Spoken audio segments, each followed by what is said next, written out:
Hello दोस्तों, आपका स्वागत है हमारे प्यारे से खूबसूरत से यूट्यूब चैनल रजत चौधरी में। और हम आज आपके लिए लेकर आए हैं मैथ्स इंपॉर्टेंट क्वेश्चन का शॉर्ट ट्रिक का पार्ट 65। ये जो है पार्ट 65 है। अगर मेरा पार्ट वाइज वीडियो नहीं देख रहे हैं तो प्लेलिस्ट में जाकर वहां से मेरा पार्ट वाइज वीडियो देखना शुरू कर दीजिए, क्योंकि मैं जितने भी क्वेश्चन करा रहा हूँ सभी जो है मोस्ट इंपॉर्टेंट क्वेश्चन और परीक्षा में कई बार पूछे गए ही क्वेश्चन है। क्वेश्चन नंबर 1 देखिए क्या बोल रहा है।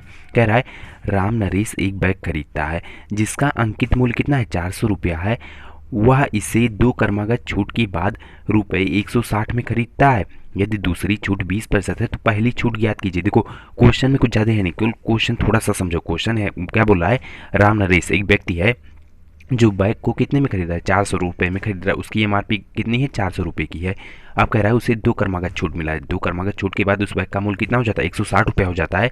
तो कह रहा है पहला छूट, अगर दूसरा छूट 20% है तो पहला छूट हमें बताना है कि कितना प्रतिशत उसको दिया गया है। देखो कुछ नहीं करना है। देखो बैग टोटल एमआरपी कितनी थी, 400 रुपये की थी। कितनी थी टोटल, 400 रुपये की थी। ठीक है, अब देखो उसे छूट कितने का, दूसरे बार छूट उसे मिला 20%। छूट को क्या करते हैं, 100 से घटा के लिखते हैं। तो 100 को 20 में, 100 में से 20 घटाएंगे कितना आएगा, 80। 80 बटा 100। ठीक है, हमेशा छूट को क्या करते हैं, 100 से घटा के लिखते हैं। ठीक है, इतना जानिए आप। देखिए अब इतना हो गया।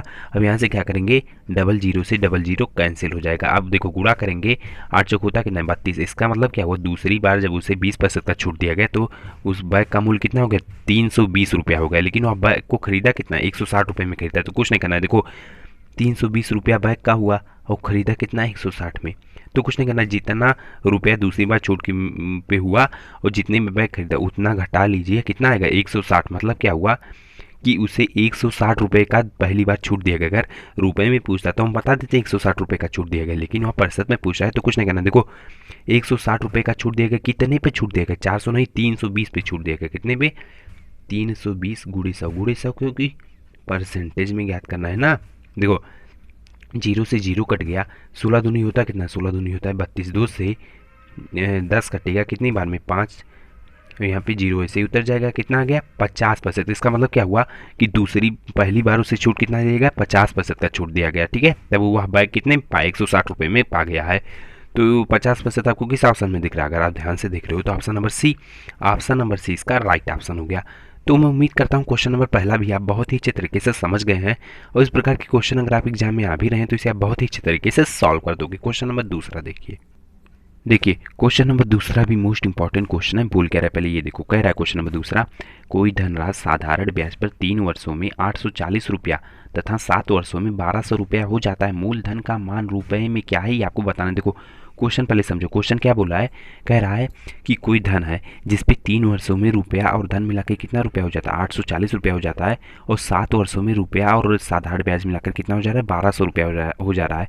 तो कह रहा है मूलधन मतलब रकम कितना है ये हमें बताना। देखो तो इस प्रकार क्वेश्चन में कुछ नहीं करना है। देखो 3 वर्षों में टोटल रुपया और साधारण ब्याज मिलाकर कितना हो रहा है, 840 रुपया हो रहा है। ठीक है, और 7 वर्षों में रुपया और साधारण ब्याज मिलाकर कितना हो रहा है, 1200 रुपया हो रहा है।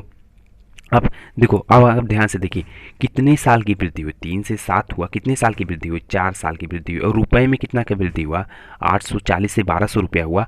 1200 में से 840 घटा लेंगे, बचेगा कितना, 360। मतलब क्या हुआ कि देखो 4 साल में कितना साधारण ब्याज लग रहा है, 360 रुपया तो लग रहा है, तभी तो 840 से 1200 रुपया की वृद्धि हुई। ठीक है, 8 साल में, सॉरी जो है 4 साल में कितने साधारण ब्याज लग रहा है, 360 रुपया लग रहा है। तो 1 साल की वैल्यू निकालने के लिए क्या करेंगे, 4 इधर मल्टीप्लाई में इधर जाएगा, डिवाइड में नहीं हो जाएगा। 4 9 होता कितना, 36। 1 साल में 90 रुपया साधारण ब्याज लग रहा है। देखो अब हमें क्या करना है, हमें मूलधन मतलब रकम निकालना है। तो हम 1 साल में अगर 90 रुपया साधारण ब्याज लग रहा है तो देखो यहाँ पे देख लो, तो 3 साल में कितना साधारण ब्याज लगेगा। 3 साल में लगाने के लिए क्या करेंगे, 90 का 3 में मल्टीप्लाई कर देंगे, 9 त्रिक होता कितना, 27। मतलब 3 साल में 270 रुपया क्या लग रहा है, साधारण ब्याज लग रहा है। अब देखो कुछ नहीं करना है। देखो यहाँ पे 3 साल में क्या बोल रहा है, साधारण ब्याज और रकम मिलाकर कितना है, 840 रुपया है ना। तो अगर 840 में से 3 साल का जो साधारण ब्याज लग रहा है अगर हम घटा दे तो क्या आ जाएगा, हमारा रकम तो आ जाएगा, मूलधन आ जाएगा। तो 840 में से अगर 270 चला जाएगा, बचेगा कितना, 570। कितना आ जाएगा, 570। इसका मतलब क्या है, मूलधन कितने रुपए में है, 570 रुपया है। ठीक है, तो 570 रुपया आपको किस ऑप्शन में दिख रहा है, अगर आप ध्यान से देख रहे हो तो option number B. Option number B इसका राइट ऑप्शन हो गया। तो मैं उम्मीद करता हूँ क्वेश्चन नंबर दूसरा भी आप बहुत ही अच्छे तरीके से समझ गए हैं, और इस प्रकार के क्वेश्चन अगर आप एग्जाम में आ भी रहे हैं तो इसे आप बहुत ही अच्छे तरीके से सॉल्व कर दोगे। क्वेश्चन नंबर तीसरा देखिए। देखिए क्वेश्चन नंबर तीसरा भी मोस्ट इंपॉर्टेंट क्वेश्चन है। बोल कह रहा है, पहले ये देखो क्वेश्चन नंबर तीसरा कह रहा है, एक विक्रेता 6 रुपये में 5 के हिसाब से संतरे खरीदता है और 3 रुपये में 2 के हिसाब से बेच देता है।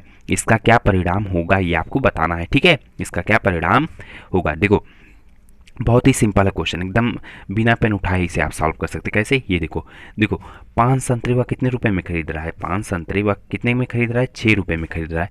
तो वह एक संतरे कितने रुपए में खरीदेगा। एक संतरे का मूल्य निकालने के लिए क्या करेंगे, 5 इधर मल्टीप्लाई में हो जाएगा, डिवाइड में हो जाएगा, 6/5 हो जाएगा।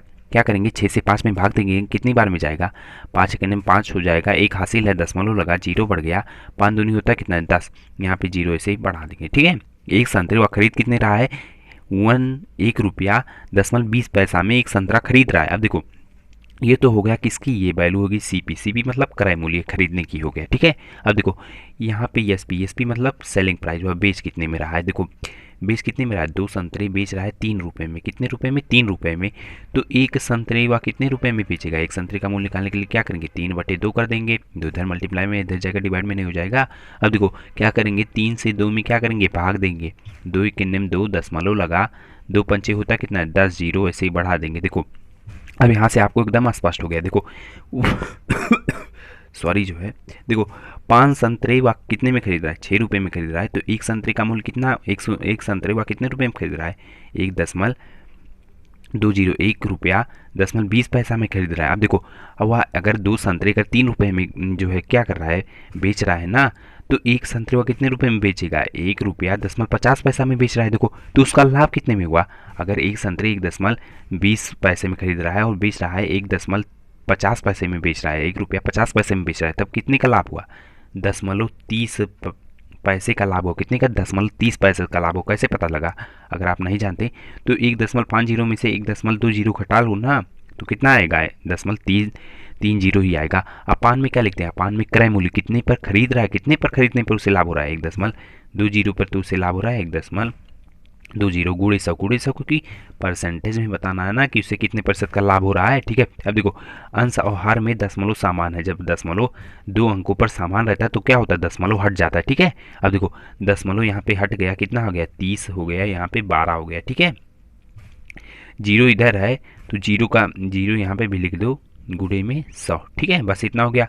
अब अंश और हर में जीरो है, कट जाएगा, 3 से 12 कट गया 4 बार में, और 25 चौका होता है कितना, 25 चौका होता है 100, मतलब क्या हुआ, उससे 25% का क्या हुआ, लाभ हुआ। अगर 25 प्लस में आ रहा है तो लाभ ही तो हुआ, अगर माइनस में आता तो हम कहते हान हुआ, लेकिन प्लस में आ रहा है तो इसका मतलब क्या हुआ कि उसे 25% का लाभ हो रहा है। तो 25% का लाभ कहाँ पे, किस ऑप्शन में आपको दिख रहा है, अगर आप ध्यान से देख रहे हो तो किस ऑप्शन में दिख रहा है, अगर ध्यान से देख रहे हो तो option number B, option number 20 का राइट ऑप्शन हो गया।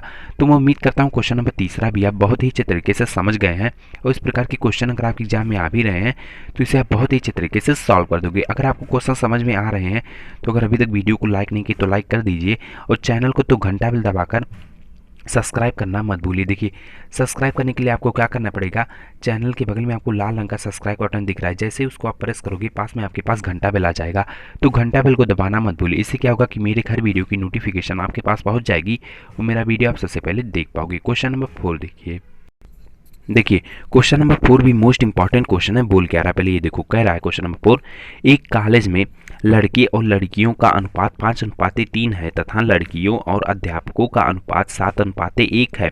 विद्यार्थियों तथा अध्यापकों का अनुपात क्या है ये आपको बताना है। देखो पहले क्वेश्चन समझो, क्वेश्चन का कहने का मतलब क्या है, क्वेश्चन का कहने का मतलब है कि एक कॉलेज है, कॉलेज में लड़के और लड़की का अनुपात कितना दिया है, 5:3 दिया है, और फिर दोबारा जो है लड़कियों और अध्यापकों का अनुपात कितना दिया है, 7:1 दिया है। तो कह रहा है विद्यार्थियों तथा अध्यापकों का अनुपात क्या होगा, विद्यार्थियों मतलब लड़का लड़की मिलाकर तो स्टूडेंट कहलाते हैं, विद्यार्थी कहलाते हैं, उनका अनुपात पूछ रहा है। ठीक है, लड़का लड़की मिलाकर और अध्यापक का अनुपात पूछ रहा है, तो इसमें कुछ नहीं करना। देखो जैसे जो दिया है पहले वैसे लिख लो, क्या दिया है, बॉयज़ रेशियो गर्ल, बॉयज़ और गर्ल का रेशियो कितना दिया है, 5:3। ठीक है, अब देखो यहाँ पे आ गया टीचर, टीचर भी तो है, दूसरी लाइन में क्या बोला है, तथा लड़कियों और अध्यापकों का अनुपात कितना दिया, 7:1 दिया है। तो देखो गर्ल का कितना दिया है, 7 दिया है, और टीचर का कितना दिया है, 1 दिया है। बस अगर 3 अनुपात में आ जाता तो ऐसे ही लिखा जाता। देखो इसके गुणा करने का तरीका, अनुपात निकालने का तरीका कैसे होता है, पहले ये देखो, देखो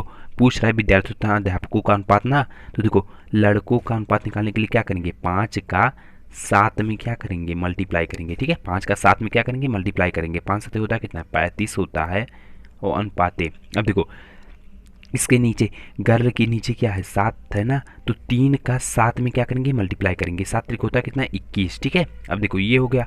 अब इसके सामने क्या है, इसके 3 का 1 में करेंगे मल्टीप्लाई। बस इतना ही करना है आपको। अगर 3 अनुपात दिख जाए बस इतना ही करना, आपका आंसर तुरंत आ जाएगा। देखो तो यहाँ पे क्या आ गया, ये बॉयज़ का अनुपात आ गया, ये गर्ल का अनुपात आ गया, ये टीचर का अनुपात आ गया। लेकिन ये अलग अलग हमें अनुपात नहीं पूछ रहा है, हमें पूछ रहा है विद्यार्थियों और अध्यापकों का अनुपात क्या होगा।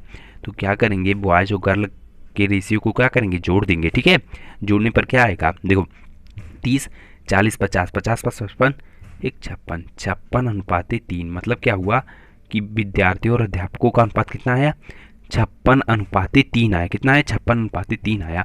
तो 56 अनुपाते 3 आपको किस ऑप्शन में दिख रहा है, अगर आप ध्यान से देख रहे हो तो option number D, option number D इसका राइट ऑप्शन हो गया। तो मैं उम्मीद करता हूँ क्वेश्चन नंबर चौथा भी आप बहुत ही अच्छे तरीके से समझ गए हैं और इस प्रकार के क्वेश्चन अगर आप एग्जाम में आ भी रहे हैं तो इसे आप बहुत ही अच्छे तरीके से सॉल्व कर दोगे। तो ये आज का वीडियो मैथ्स इंपॉर्टेंट क्वेश्चन पे शॉर्ट ट्रिक के पार्ट 68 पे था।